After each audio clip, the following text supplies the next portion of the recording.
Tech Mobile 90 and the review of the Jolla phone. Last time we did the unboxing of the Jolla phone, and for those key functions I was really impressed of the build quality especially. So let's get started with the review of it. As I said, the build quality is something I've learned to love. I love the design language and everything with it. Design and the quality of it is good. I don't miss anything there. The user interface, you got also that double tap to turn on, and then that double tap have never stopped working for me. It works every time. Double tap, the screen turns on. It's an IPS screen, so it's really good viewing angles and a good screen generally. You can see here I got my programs already opened. That's the I think it's called the mini programs or something. So we have that there. Swipe up to get to the programs who's already open.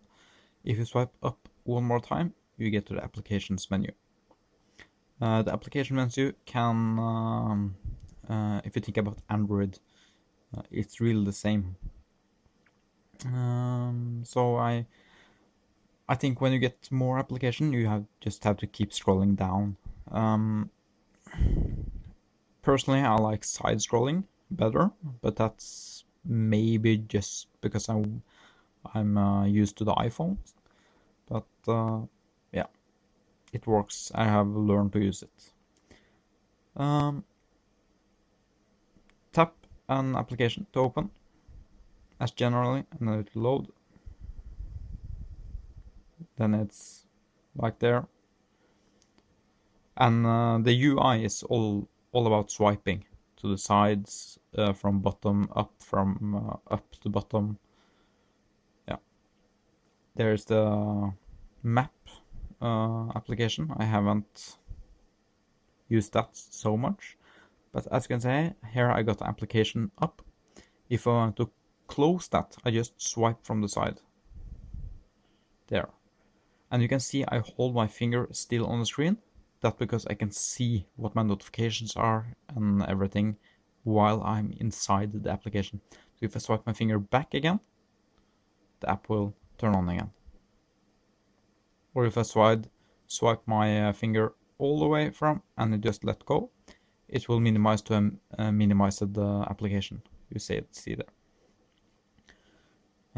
So the what do I call it? So the multitasking menu is awesome in this phone because every application you use becomes minimized.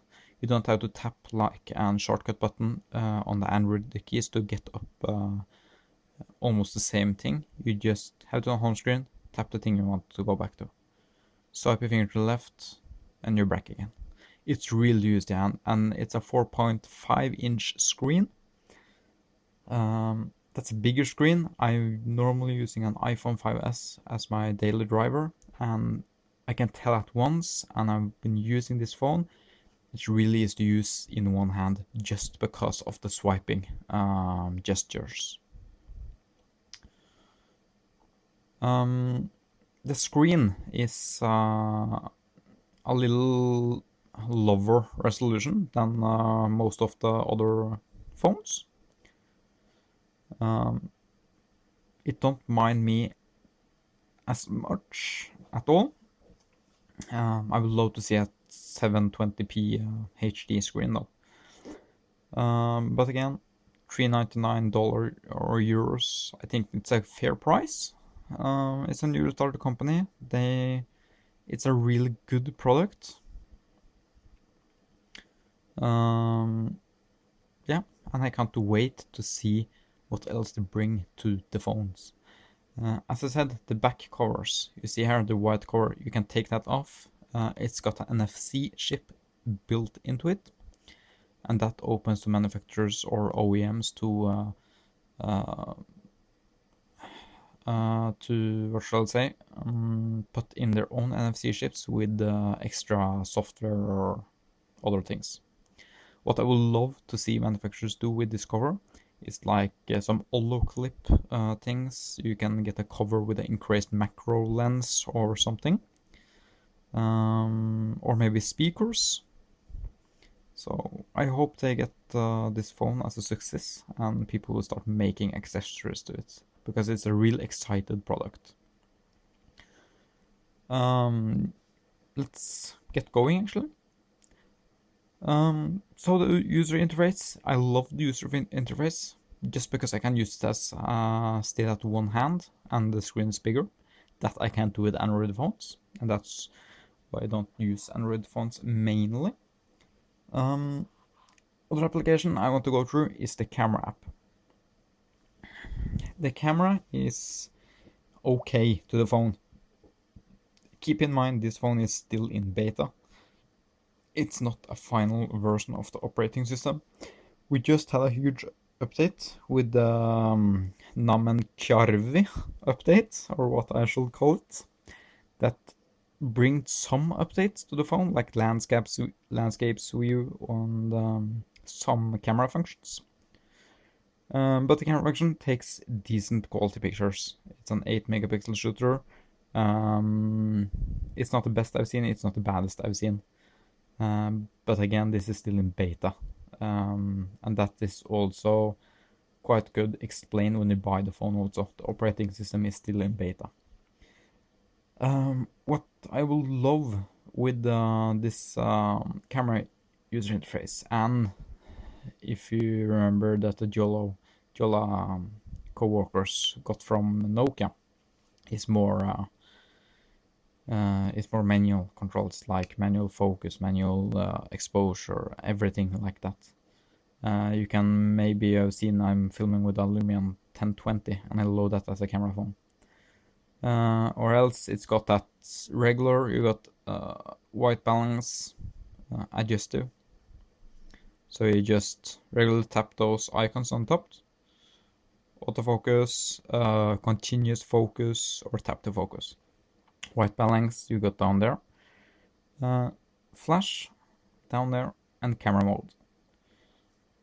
And you can switch to your main camera or rear camera there.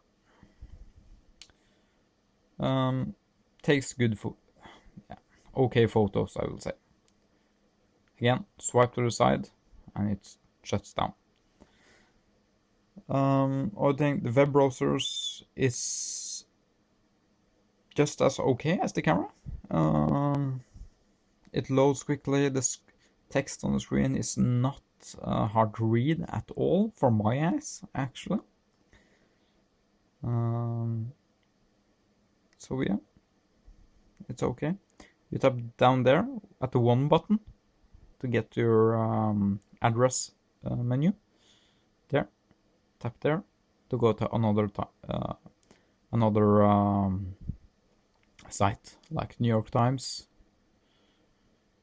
There, and the loading speed is also quite good.